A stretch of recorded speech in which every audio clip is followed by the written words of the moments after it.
John chapter 19. So then Pilate took Jesus and scourged him. And the soldiers twisted a crown of thorns and put it on his head, and they put on him a purple robe. Then they said, "Hail, King of the Jews!" and they struck him with their hands. Pilate then went out again and said to them, "Behold, I am bringing him out to you, that you may know that I find no fault in him."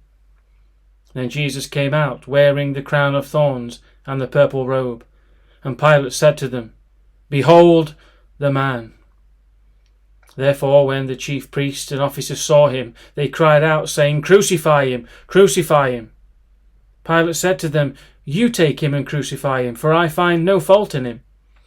The Jews answered him, "We have a law, and according to our law he ought to die, because he made himself the Son of God." Therefore, when Pilate heard that saying, he was the more afraid, and went again into the praetorium, and said to Jesus, "Where are you from?" But Jesus gave him no answer.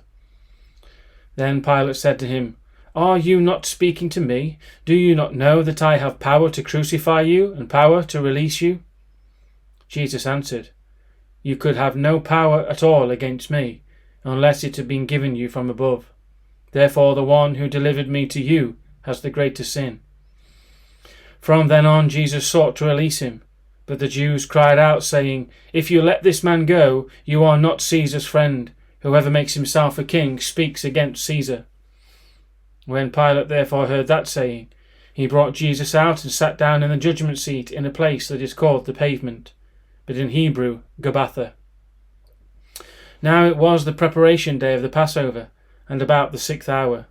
And he said to the Jews, "Behold your king." But they cried out, "Away with him! Away with him! Crucify him!" Pilate said to them, "Shall I crucify your king?" The chief priests answered, "We have no king but Caesar."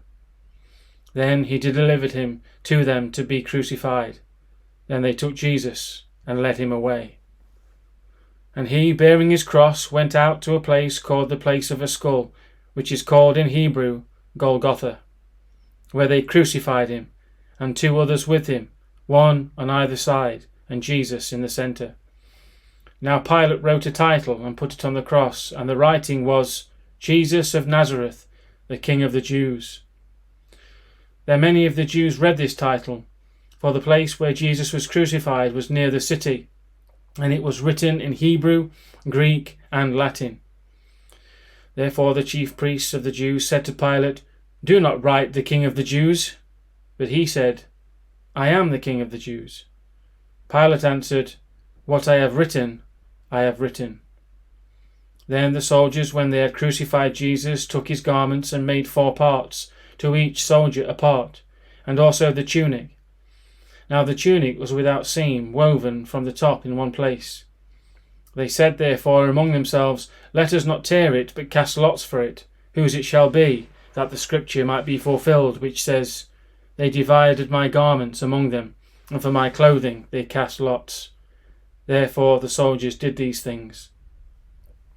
Now there stood by the cross of Jesus his mother, and his mother's sister, Mary the wife of Clopas, and Mary Magdalene. When Jesus therefore saw his mother and the disciple whom he loved standing by, he said to his mother, "Woman, behold your son."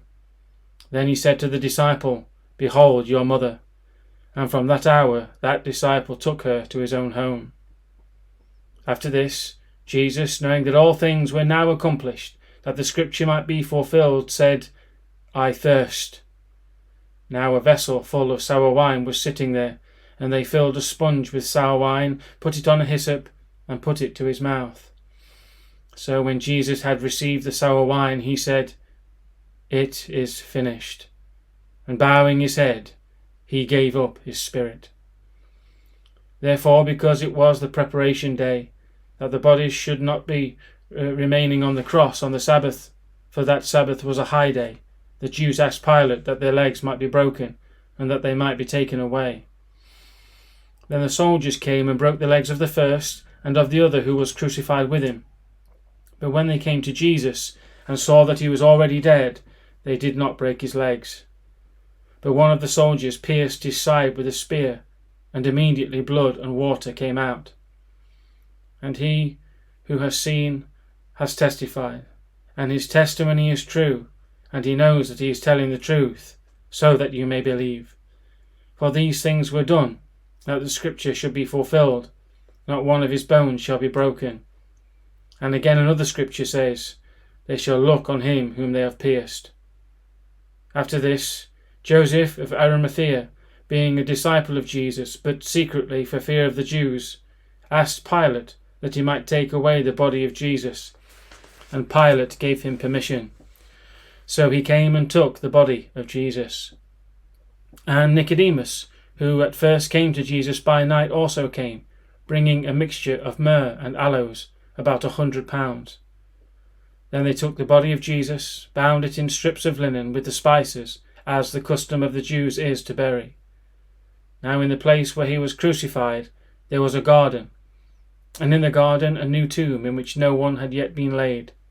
So there they laid Jesus, because the Jews' preparation day, for the tomb was nearby.